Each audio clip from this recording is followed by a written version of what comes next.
अभी रिसेंटली एक न्यूज़ आया था जिसमें डिफेंस काउंसिल ने लगभग 2.38 लाख करोड़ का एक्विजिशन का प्रपोजल को अप्रूव किया है। बेसिकली ये आर्म्ड फोर्स को मॉडर्नाइज करने का प्लान है जिसमें फोकस किया गया सर्विलेंस पे, कॉम्बैट पे एंड लॉन्ग रेंज स्ट्राइक पे। सर्विलेंस में लाइक ड्रोन्स, कॉम्बैट में लाइक एयरक्राफ्ट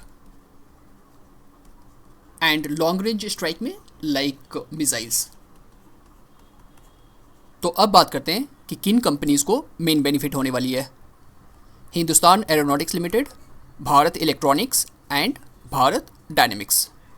हिंदुस्तान एरोनॉटिक्स जो कि एयरक्राफ्ट एंड हेलीकॉप्टर्स प्रोवाइड करती है मेनली, भारत इलेक्ट्रॉनिक्स जो कि electronics, radar, surveillance and system integration provide करती है, एंड भारत डायनेमिक्स जो कि मिसाइल्स प्रोवाइड कर सकती है। अब देखिए, जैसे अगर हिंदुस्तान एरोनॉटिक्स को कोई एयरक्राफ्ट के लिए कॉन्ट्रैक्ट मिलता है तो उस केस में भारत इलेक्ट्रॉनिक्स को भी कुछ काम मिल जाता है, जैसे सिस्टम इंटीग्रेशन के लिए या फिर और भी कुछ आइटम्स प्रोवाइड करने के लिए। अब वैल्यूएशन कंपैरिजन कर लेते हैं।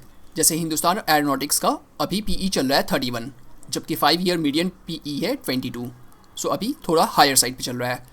भारत इलेक्ट्रॉनिक्स का अगर बात करें तो अभी पीई चल रहा है ऑलमोस्ट 55, जबकि इसका 5 ईयर एवरेज पीई 32 है। एंड अगर भारत डायनेमिक्स की बात करें तो अभी इसका पीई चल रहा है 85, जबकि इसका 5 ईयर्स का मीडियन पीई है 58, सो अगेन ये भी थोड़ा हायर साइड पे चल रहा है। एंड इन सभी का मीडियन पीई 58 है।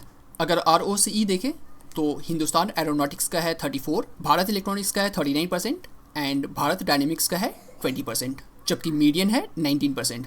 तो देखा जाए तो ROCE तीनों ही कंपनी की काफ़ी अच्छी है। रिटर्न ऑन इक्विटी अगर हम देखें तो हिंदुस्तान एरोनॉटिक्स का है 26%, भारत इलेक्ट्रॉनिक्स का है 29% एंड भारत डायनेमिक्स का है 14%, जबकि इन सभी का मीडियन ROE 14% है।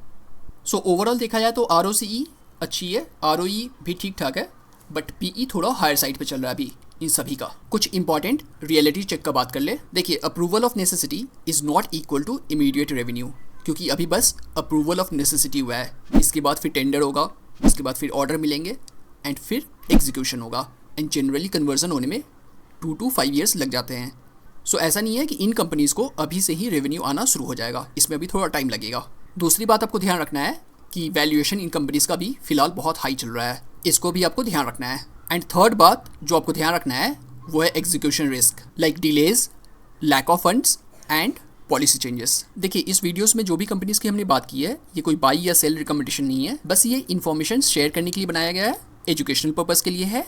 एंड क्योंकि ये फंडामेंटली स्ट्रॉन्ग कंपनी है तो इसे आप अपनी वॉच लिस्ट में डाल सकते हैं।